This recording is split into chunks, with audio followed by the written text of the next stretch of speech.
और जैसे बच्चा स्कूल जाता है और वहां 6 घंटे 7 घंटे तक वो क्लास में गर्मी सर्दी सब कुछ सहन करता हुआ और ज्ञान ग्रहण करता है, और लगभग 1 वर्ष में जाकर वो 1 कक्षा को उत्तीर्ण करने योग्य होता है, और 15-16 वर्ष 20 वर्ष तक कंटिन्यू पढ़ाई करने के बाद उसको वो ज्ञान से परिपक्व होता है और 2 रोटी का साधन बनता है।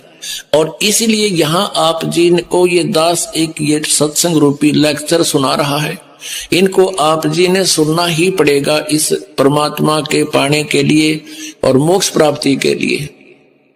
तो इसमें किसी प्रकार की थोड़ी बहुत गर्मी सर्दी जो भी मालिक की दया है, कोशिश तो इन दासों की रहती है कि परमात्मा के बच्चों को कोई असुविधा ना हो, हर तरह की संभव कोशिश करते हैं गर्मी सर्दी से आपको बचाकर फिर भगवान का गुणगान सुनाने की। फिर भी हमें इतना डेर होना चाहिए, हिम्मत रखनी चाहिए। जैसे हम किधर बस में जावे हैं या ट्रेन में जाते हैं अपने रोजी रोटी के लिए, तो 6-6 घंटे एक पैर पर खड़े रहते हैं डंडा पकड़ के। इतनी भीड़ में भी हम कभी परवाह नहीं करते, जावा की तो उतरना जगह को नहीं, उतर जावा ताकि एब्सेंट लगे मजबूरी। तो पुण्यात्माओं, यहाँ थोड़ा बहुत आप जी को गर्मी सर्दी से थोड़ा बहुत कष्ट भी होता है, तो परमात्मा के निमित्त ही समझना, उसका पुण्य न्यारा होगा। और पहले हम ये ज्ञान नहीं था, भक्ति भी करते थे, भगत भी को आया करते थे और फिल्म भी देखा करते। अब पहले VCR होया करते और इसी लंबी लंबी उनकी कैसेट होती 3-3 घंटे की। संडे को दिन ले आते का आज VCR लेवांगे किराए पे और 3 फिल्म देखांगे। इसे तो 100 रुपये किराया एक फिल्म में, इस 3 फिल्मों में 100 रुपये किराया ही रात का। तो 3-3 यानी 9 घंटे की फिल्म सांझ ने 7 बजे शुरू कर देते और तड़के 7 बजे ताई चाय बनवाए जाते, पिए जाते, न्यू आंख पाड़े देखे जाते, लेना न देना कुछ भी कोई ना।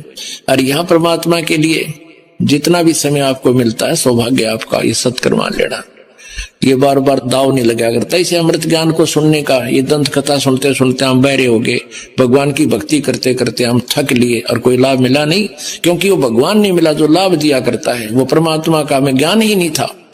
परमेश्वर क्या बताया करते, चारों युग में मेरे संत पुकारे और कूक कहा हम हेल रे, हीरे माणक मोती बरसे ये जग चुगता ढेल रे। ओए होए।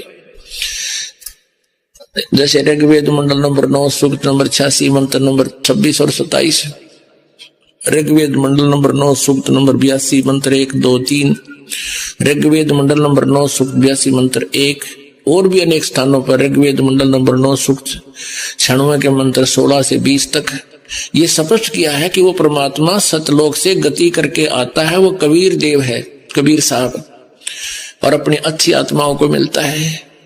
और फिर वो अच्छी आत्माएं फिर परमात्मा के गुणगान आगे संसार को सुनाते हैं। उनमें से कौन कौन वो पुण्यात्मा है जिनको परमात्मा अपने स्वाभाविक गुण अनुसार आते हैं, वो लीला ऐसी ही करते हैं जो वेद बता रहे हैं।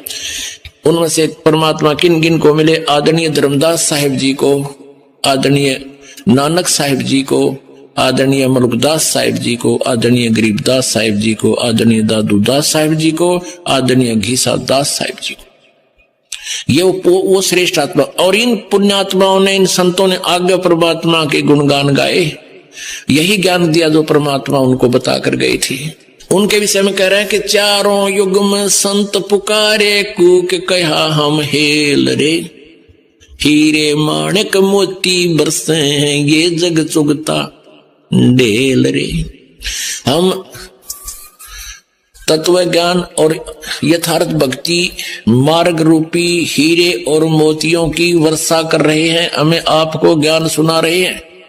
और ये हमारे ज्ञान को ना सुनकर, इन हीरे मोतियों को ना पहचान कर, या अर्थात यथार्थ भक्ति मार्ग को ना जानकर, आन उपासना रूपी शास्त्र विधि त्याग कर मनमाना आचरण रूपी ये कंकर पत्थर डले इकट्ठे कर रहे हैं, कंकरों को इकट्ठा कर रहे हैं। जोड़ी भर रखी है कि मैं लाल ले रहा हूं, ये मैंने लाल ले रखे हैं। परमात्मा कहते हैं इन लालों की परख होगी धर्मराज के दरबार में, फिर रोग टक्कर मार के ये संसार समझदा नहीं कहंदा श्याम दोपहरे नु। अगर आपको हमारी वीडियो पसंद आई हो तो लाइक करें, कमेंट करें, शेयर करें और चैनल को सब्सक्राइब करना ना भूलें सत साहिब जी।